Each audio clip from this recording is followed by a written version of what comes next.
Saya mau tanya saudara, pernah putus cinta? Pernah kok? Terus saya prihatin. Tapi kalau saudara putus cinta dan tidak rela, tidak move on, saudara bisa sakit hati dari tamat SMP sampai mati. Itu nona kasih foto dan dia bohong, kita yang tersinggung. Itu foto kita capture baik-baik, terus kita lihat kamera di bohong kepala. Anak panah merah tunjuk itu om. Kita messenger dia bertanya, siapa nih? Terus dia bilang, om namanya begitu. Allah, kami mohon kepadamu, kuatkanlah dan teguhkanlah iman kami, supaya waktu di mana kami belajar firman Tuhan, biar ini menjadi waktu terbaik bagi kami. Kami sangat terbatas dalam kata-kata, tapi kami punya Tuhan yang tidak terbatas, yang akan bekerja dengan luar biasa, bukan saja untuk memberi arti bagi kami, tapi lebih dari itu kami dimampukan menjadi pelaku-pelaku firman. Kami percaya tidak ada yang kebetulan dalam nama Tuhan, termasuk hari ini ketika kami ada bersama-sama di sini. Tolonglah kami Tuhan, jauhkan semua pengguna pencobaan, biar dalam damai-Mu kami belajar firman Tuhan. Kami rindu pada firman. Berfirmanlah bagi kami Tuhan, di dalam nama Yesus, firman yang hidup itu kami berdoa. Amin. Bapak Ibu Saudara, dalam sukacita kita di hari ini, saat kita merenungkan bagian ini, surat Efesus pasal 6 ayat 10 sampai ayat yang ke-20. Efesus pasal 6 ayat 10 sampai ayat yang ke-20, firman Tuhan berkata demikian, perlengkapan rohani. Akhirnya, hendaklah kamu kuat di dalam Tuhan, di dalam kekuatan kuasa-Nya. Kenakanlah seluruh perlengkapan senjata Allah supaya kamu dapat bertahan melawan tipu muslihat iblis. Karena perjuangan kita bukanlah melawan darah dan daging, tetapi melawan pemerintah-pemerintah, melawan penguasa-penguasa, melawan penghulu-penghulu dunia yang gelap ini, melawan roh-roh jahat di udara. Sebab itu, ambillah seluruh perlengkapan senjata Allah, supaya kamu dapat mengadakan perlawanan pada hari yang jahat itu dan tetap berdiri sesudah kamu menyelesaikan segala sesuatu. Jadi berdirilah tegak, berikat pinggangkan kebenaran, dan berbaju serahkan keadilan. Kakimu berkasutkan kerelaan untuk memberitakan Injil damai sejahtera. Dalam segala keadaan, pergunakanlah perisai iman, sebab dengan perisai itu kamu akan dapat memadamkan semua panah api dari si jahat. Dan terimalah ketopong keselamatan dan pedang roh, yaitu firman Allah. Dalam segala doa dan permohonan, berdoalah setiap waktu di dalam roh, dan berjaga-jagalah di dalam doamu itu dengan permohonan yang tak putus-putusnya untuk segala orang kudus, juga untuk aku, supaya kepadaku, jika aku membuka mulutku, dikaruniakan perkataan yang benar, agar dengan keberanian aku memberitakan rahasia Injil yang kulayani sebagai utusan yang dipenjarakan. Berdoalah supaya dengan keberanian aku menyatakannya sebagaimana seharusnya aku berbicara. Demikian firman Tuhan. Berbahagia setiap orang yang mendengar firman, memelihara dan melakukan dalam hidup setiap hari. Shalom. Buat sedikit. Shalom. Ruth pun tugas itu jelaskan ke dia, karena saya tidak tahu bahasa Inggris. Nanti tambah masalah kalau saya ngomong bahasa Inggris. Baik, saudara-saudara, Paulus meninggalkan jemaat di Efesus. Padahal jemaat itu jemaat yang kecil, tidak punya pengaruh sosial yang kuat, tidak punya pengaruh politik yang sangat kuat. Paulus meninggalkan mereka, padahal Paulus sungguh tahu bahwa dunia ini medan pertempuran. Karena dunia ini medan pertempuran, semua orang akan berhadapan dengan pertempuran. Baik orang kaya, baik orang kota, baik orang terpelajar maupun yang tidak. Paulus mendefinisikan, musuh kita ada dua. Satu, musuh yang kelihatan, dan yang satu, musuh yang tidak kelihatan. Kalau musuhnya kelihatan, ya mungkin agak gampang. Kalau dia datang dari sana, lempar. Kalau tidak lempar, ada pistol, tembak. Kalau musuhnya kelihatan. Lalu bagaimana kalau musuhnya tidak kelihatan? Itu jadi masalah. Saya mau tanya kita dulu, kalau corona itu kelihatan atau tidak?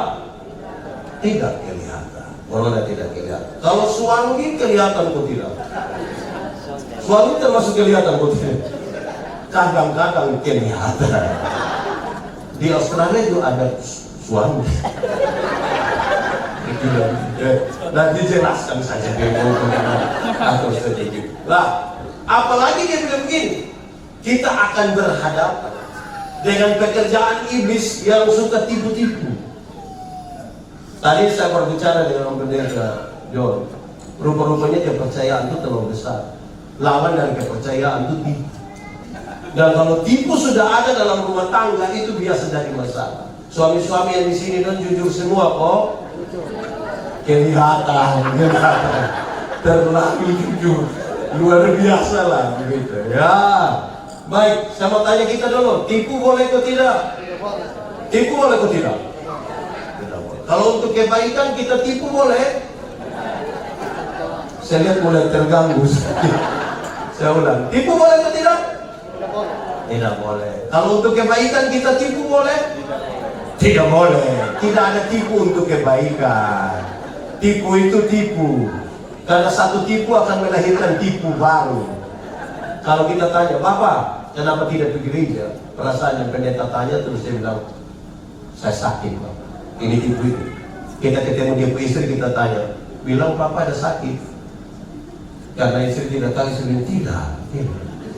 Terus kita ketemu dia suami, kita bilang, ibu bilang Bapak tidak sakit, Mbak. Terus dia bilang, sebenarnya saya sakit tapi belum kasih tahu Mama. Kalau ikuti 3, 4 dan seterusnya. Pak Pendeta, kami tidak biasa tipu. Kami di Kupang ini hanya suka biasa pakai 2. Satu sebenarnya, dan yang kedua tapi. Kenapa tidak pergi gereja? Sebenarnya sepi. Tapi tapi. Ada seorang anak kecil umur 1,5 tahun baru belajar bicara.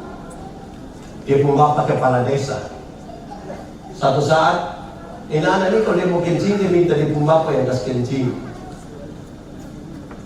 Dia pun bapak sebenarnya agak merasa tidak enak, tapi sudahlah anak sendiri. Tapi dia pun bapak aja, adik, kalau adik mau kencing, adik kasih bilang adik mau menyanyi. Ini jurus berhasil. Setiap kali anak mau kencing, dia bilang, Papa, adik mau menyanyi.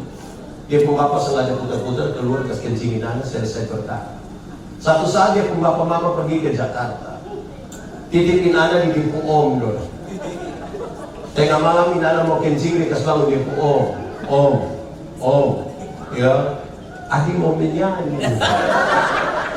Dipu Om karena tidak tahu, Dipu Om, jangan ini setengah malam. Ini anak tidak bisa, dia adik mau menyanyi. Dia mau bilang, tidur setiap di sebelah nanti marah. Tidur. Wah, anak rasa itu tidak bisa. Dia bilang, ya tidak bisa, dia harus menyanyi. Dia Om justru kasihan, dia Om bilang, kalau begitu nak, adik menyanyi pelan-pelan, dia Om pun terima. Ini anak bangun dia kencing di Depo Om pun terima. Sekarang saya tanya, siapa yang salah? Om kok bapak? Om kok bapak? Bapak kok Om? Om kok bapak? Kenapa bapak yang salah? Ya katakan, tidak katakan, benar katakan, salah katakan, menyanyi katakan, kencing katakan, berani yang kau rubah sedikit. Kan kasihan dia pun telinga. Jadi bangun dulu dengan kejujuran. Kenapa? Selanjutnya dia kasih tahu. Karena dunia ini medan pertempuran, tapi kamu harus berjalan. Sebagaimana orang berumah tangga itu kan tidak ada sekolah untuk rumah tangga. Kamu harus berjalan. Tapi bagaimana mesti berjalan? Saya kira nasihat Rasul Paulus ini benar. Rasul Paulus meninggalkan jemaat ini, dia kemana? Dia masuk penjara. Kenapa dia masuk penjara? Dia pencuri masuk penjara? Tidak. Apakah dia buat sebuah tindakan kriminal buat dia masuk penjara? Tidak. Lalu kenapa dia masuk penjara? Kan dia coba-coba mau percaya kepada Tuhan Yesus. Keputusan percaya kepada Tuhan Yesus membuat dia masuk penjara. Ini satu hal yang membuat banyak orang Kristen tidak suka. Banyak orang pikir kalau percaya Tuhan itu bebas berkata. Banyak orang pikir kalau percaya Tuhan itu sakit tidak ada. Banyak orang kira kalau percaya Tuhan itu pagi-pagi petugas koperasi datang, Tuhan kasih keliru dia. Dia pilih sebelah. Justru masalah ada. Ya, saya mau tanya kita dulu, boleh jawab. Saudara percaya Tuhan Yesus? Betul-betul percaya? Yakin? Sudah siap? Masuk penjara? Wih, saya lihat saudara agak berat. Karena tiap hari dia di penjara, dia lihat ini serdadu Romawi dong punya bagian. Sekarang dia menasehat ini jemaat, kasih tahu menurut gambaran para serdadu. Pertama, dia kasih tahu, pakailah ikat pinggang yang dia pun nama kebenaran. Ikat pinggang namanya kebenaran. Ada dua kata dalam bahasa Indonesia, benar dan betul. Benar dan betul sama kok beda? Sama kok beda?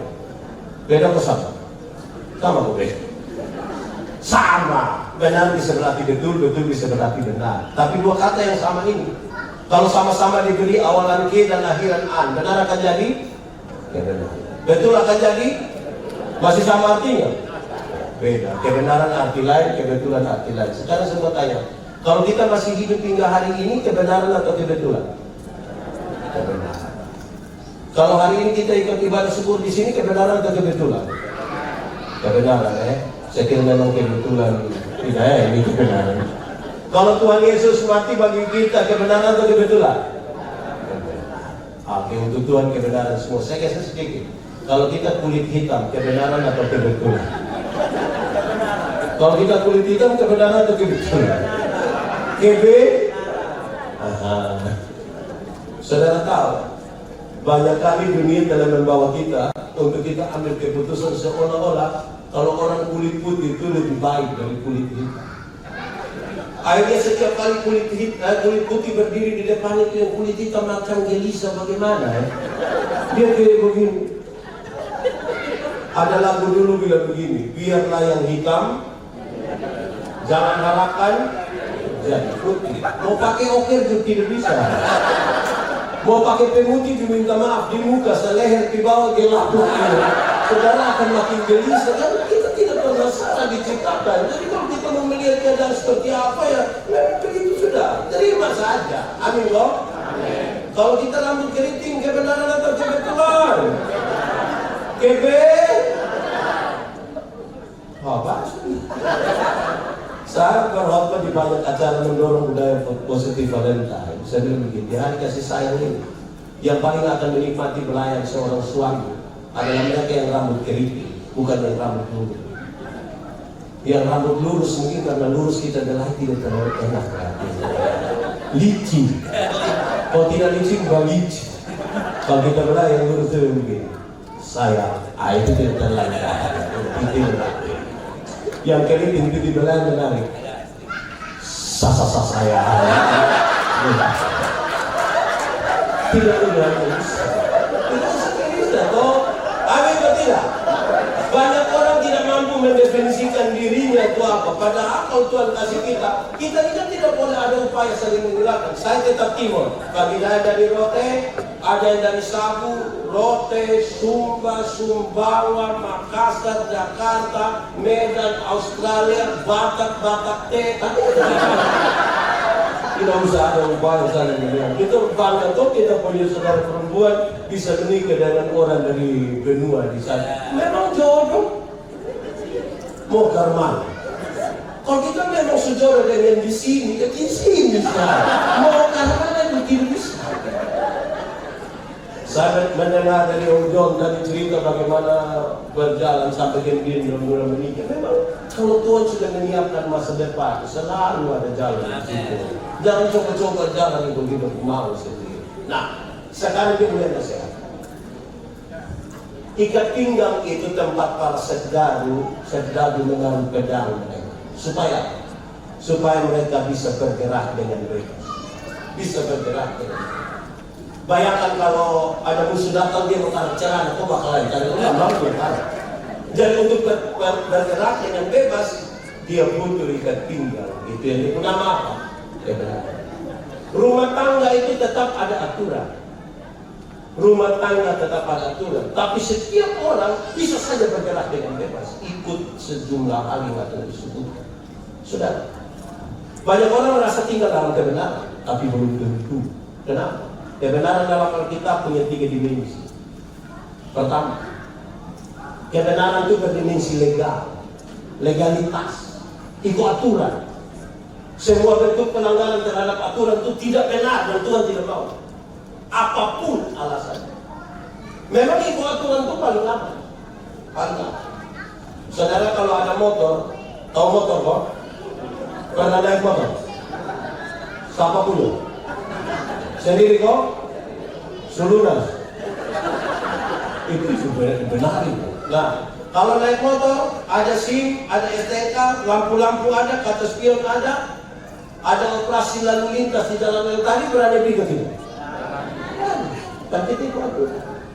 Tapi coba kalau SIM tidak ada, STNK tidak ada, lampu-lampu tidak ada, semua tidak ada, waktu ada operasi berani tinggi. Berani atau tidak? Kenapa tidak berani? Kan ada saudara yang polisi. Jadi kalau saudara ikut aturan dengan baik, dong operasi di situ kita masuk, dong tidak tahan kita putar kembali. Polisi tanya, kenapa putar kembali? Pak, tolong tilang saya. Tapi kita ikut aturan paling aman. Mantap baik konan. Saya hanya tahu itu. Ikut aturan. Semua bentuk pelanggaran terhadap aturan Tuhan tidak mau, juga di dalam rumah tangga. Kedua, kebenaran itu berdimensi moral, moralitas. Kebenaran itu punya moral. Moralitas itu apa? Kesatuan antara pikiran, perkataan, dan perbuatan. Ada integritas. Kenapa? Karena semua yang kelihatan baik belum tentu dibangun di atas moralitas yang belum tentu. Ingat, tidak semua senyum tulus. Kalau kita katakan slow, semua slow, kita lihat kelihatan baik belum tentu. Amin kok. Tapi yang ini dong baik-baik semua Amin tulus-tulus semua. Saya khotbah di bank-bank yang ada di Kupang, saya bilang begini, ini ibu-ibu dong yang kerja di bank, ini cantik-cantik semua. Lihat dekat, lihat jauh tetap cantik. Dong pakai pakaian bagus-bagus, dong kerja di ruangan ada AC lagi, ruangan rapi lagi. Wih, dong kita di bank itu kita tidak mau pulang. Kita mau lihat-lihat dong terus. Kita baru naik di tangga terakhir terus bilang begini, selamat siang, ada yang bisa kami bantu? Terus saya tanya dong, ibu-ibu, siapa yang di rumah ketika bangun pagi lihat suami bangun terus dia bilang selamat pagi? Ada yang bisa kami? Jadi yang kelihatan baik harus dibangun di atas moralitas yang benar. Kalau tidak kita tidak tinggal di dalam kebenaran. Dan tidak boleh ada kepura-puraan. Itu baru rumah tangga jalan baik. Saya ajar ilmu berkhotbah. Dong tanya saya, pendeta, yuk khotbah yang baik itu yang mana? Saya bilang maksud. Khotbah yang baik itu tulis atau tidak tulis, berapi-api atau berair-air. Khotbah yang baik bukan soal tulis atau tidak tulis, bukan soal berapi-api atau berair-air. Khotbah yang baik ialah omongkan mana, bikin karman. Jangan omong lain. Karena ada orang yang bukan sekedar omong lain bikin lain, ada yang pikir lain, omong lain, bikin lain, hasilnya kelainan. Dan kalau sekarang ketemu orang kelainan itu kan tidak sinkron semua itu. Pikiran lagi di lain, perkataan ini, itu orang aneh itu. Tapi guna apa? Dua, ketiga, kebenaran itu berdimensi sosialitas, kepekaan untuk turut mengambil bagian dalam penderitaan orang lain. Apalagi dua orang yang sudah istri, mesti kepekaan. Pakai bahasa yang lebih sekuler adalah solidaritas. Kenapa saya solidar dengan orang lain? Karena Tuhan lebih dahulu solidar. Tapi kita kadang-kadang solidaritas kita bermasalah. Saya biasa tanya begini, ada yang pernah tawar barang di Lipo? Ada yang pernah tawar di Lipo? Ada? Di Transmart ada? Pemilik Lipo orang kaya atau orang miskin? Saudara lihat, Gehidi orang kaya tidak tawar bang. 99.900 diambil 100.000 kasih. Dokas kembali gula-gula satu budak, budak. Tapi kalau dong beli sayur di nenek tua satu yang susah, makali pulang itu nenek sumati. Itu tawar atau tidak? Tawar atau tidak? Itu tawar mengerikan. Nenek, sayur berapa? Nenek susah 3.000. Dia saya ajak kali. 3.000. Bisa 9.000 kok. Kadang-kadang tambah kalimat saya potong di belakang. Bisa 9.000 kok nenek dong tanam sendiri juga. Itu kalau beta jual tapi bilang nenek bawa Farida. Di Australia di orang tawar sayur lah. Tawar sayur 3.000 jadi 9.000 padahal turun dari Auto Innova. Di tangan kanan ada iPhone, di tangan kiri ada Samsung terbaru, masih ada lagi Nokia dalam tas. Pakai rantai salib berat mungkin 1,5 kilo. Tawar sayur 3.000 dari 9.000 memang sudah lalu. Mulai besok tawar tabana ke. Tanya nenek sayur berapa? 3.000. Maaf nenek, bisa 1.300 pokoknya. Kalau sampai bisa tawar sayur 3.000 dari 1.300 hanya 3 kemungkinan. Pertama itu orang punya solidaritas sosial yang sangat kuat, pantas ditiru, pantas dipuji. Tapi yang kedua makam puji. Atau yang ketiga gila juga macam tidak tentukan. Karena itu sebuah rumah tangga harus sadar benar bahwa orang mesti bangun rumah tangga itu di atas kebenaran yang tiga itu baru bisa jalan. Kalau tidak, bayangkan saja kita hidup rumah tangga Kristen. Saya mau materi di mana-mana kalau selalu begini. Belum kenal rumah kata saya. Saya tanya, jadi kalau kenal pasti saya. Teman-teman di Polda NTT itu informasi menarik. 80% kasus-kasus yang ditangani oleh Polda NTT itu kekerasan dalam rumah tangga. Kekerasan dalam rumah tangga itu suami pukul istri, istri pukul suami, orang tua lawan anak, anak lawan orang tua. Padahal kau nggak kenal semua itu. Sampai tidak kenal ibu istri. Kalau kenal mesti lebih lagi dari itu. Amin itu pertama. Setelah lagi kan tinggal kita tahu. Pakailah baju zirah, pakailah baju perang yang namanya keadilan. Paulus berkata, kebenaran itu tidak bisa berdiri sendiri. Di mana kebenaran ada, keadilan mesti ada di situ. Di mana keadilan ada, dia berjalan bersama-sama dengan kebenaran. Ini jemaat di Efesus jemaat yang kecil. Mereka setiap kali ibadah mungkin orang bilang tak tahu bang ada bikin apa di situ. Anda tidak perlu membalas, lakukanlah sesuatu dengan Anda.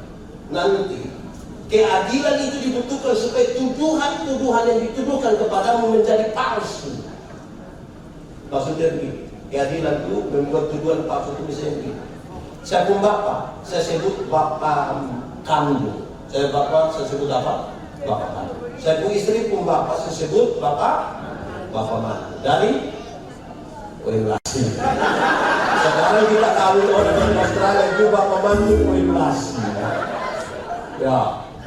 Kalau saya kasih uang 100.000 di sepung bapak kandung, adil. Kalau saya kasih 100.000 di sepung bapak mantu. Supaya waktu saya kasih 100.000 di sepung bapak kandung, sepung istri lihat kalau keluar dari otak si bapak. Tanpa saya bicara, dia punya orang tua yang bilang begini, jangan marah kau suami. Dan dia kasih saya juga 100.000. Tuduhan menjadi palsu. Lakukan sesuatu dengan hati. Itu cukup. Saudara, Pernah alami kok tidak? Kalau orang ngomong kita pernah alami. Apalagi yang dia ngomong itu tidak benar, pernah alami. Apalagi suami yang tinggi sendiri atau istri yang tinggi. Lalu saudara pusing bikin status di media sosial. Kalau tidak tahu tentang saya, jangan ngomong dia tahu-tahu. Karena setan paling suka orang yang tidak tahu apa-apa tapi ngomong dia tahu-tahu. Lakukan saja sesuatu dengan adil. Tapi saya mau kasih tahu, keadilan itu bukan berarti berbagi sama saja, bukan begitu saja. Keadilan itu berarti kalau engkau menuntut hak, lakukan juga kewajiban. Itu ada. Keadilan juga bukan sekedar itu saja. Keadilan juga bisa berarti begini. Kalau engkau minta berkat-berkat jasmani, jangan lupa berkat-berkat rohani keluar saudara. Itu adil. Kenapa? Yang jasmani semua akan selesai. Yang jasmani akan berakhir. Di grup-grup WA aku beredar, kalau seumur 50 cantik atau tidak cantik sudah tidak penting. Sudah tidak bisa disembunyikan lagi balik lipstik dan bedak, sudah tidak bisa. Waktu kita masih muda air-air itu yang kita rasa ketinggi nongkrong. So 50. Ini kesumelele kita. Pinter mana tuh? Jangan percaya kalau orang datang bilang begini, Mama, umur berapa? 50. Terus dia sengaja karet bilang 50. Macam ke 30. Jangan. Masa 50 sama ke 35? Nah yang 15 tahun gimana? Kalau kita jalan dan kita buat anak nona terus orang tanya, Mama, siapa ini? Ini siapa? Dokter tahu. Ini saya buat anak nona yang pertama. Dia sengaja kaget bilang, anak nona. Macam ke kakak jalan. Masa mama ke kakak adik dia anak? Mama kalau ke kakak adik dia anak itu hanya dua kemungkinan. Pertama, dia pu anak muka terlalu tua. Jangan dia mama tuh dekat sekali. Atau yang kedua, jangan sampai dia mama kawin terlalu muda. 8 tahun suka. Yang jasmani itu akan selesai. Di umur 60 ada jabatan atau tidak ada jabatan tidak penting kan. Kau pensiun. Waktu kita masih aktif itu yang datang siap masalah lanjut itu aktif. Kita pensiun itu mau kita terima itu pensiun itu anak kecilnya baru holok 3 bulan dia lihat kita dari jauh sekarang. Dia bilang tua. Aman kok tua. Itu macam kita mau cek dia.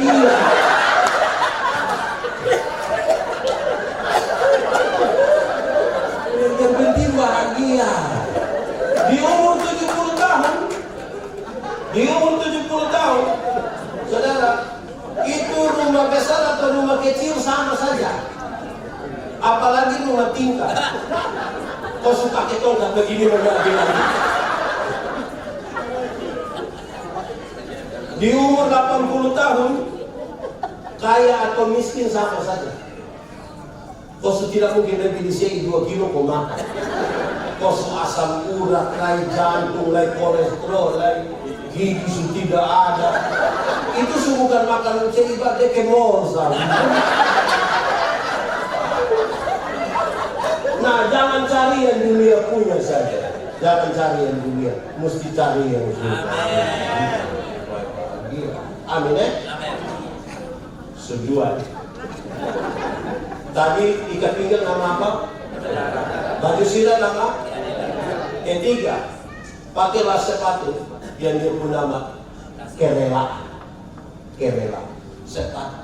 Itu tentara Romawi, waktu sepatu itu masuk kali kau injak batu, kau duri, kau bisa. Memang kalau buat apa-apa tidak rela itu tidak bisa. Bikin apa-apa tidak rela tidak bisa. Suami mesti belajar rela. Istri mesti belajar rela. Saya mau tanya sekarang, pernah putus cinta? Pernah kok? Terus. Saya prihatin.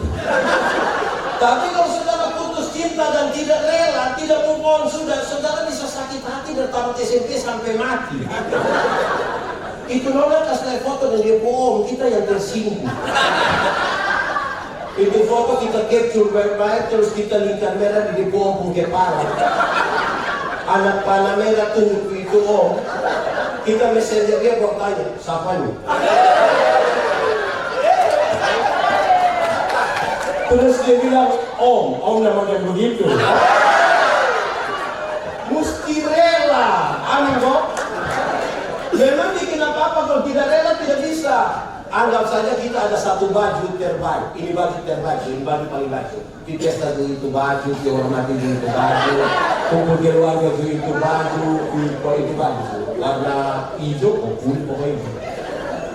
Terus ada saudara satu datang mau ikut ini acara, terus dia bilang, Susi, pinjam itu baju dulu. Terus kita masih pikir-pikir mau tolak. Terus orang itu, kasih. Ini yang kau saudara. Kalau besok-besok yang kau susah, bukan baju yang tolong.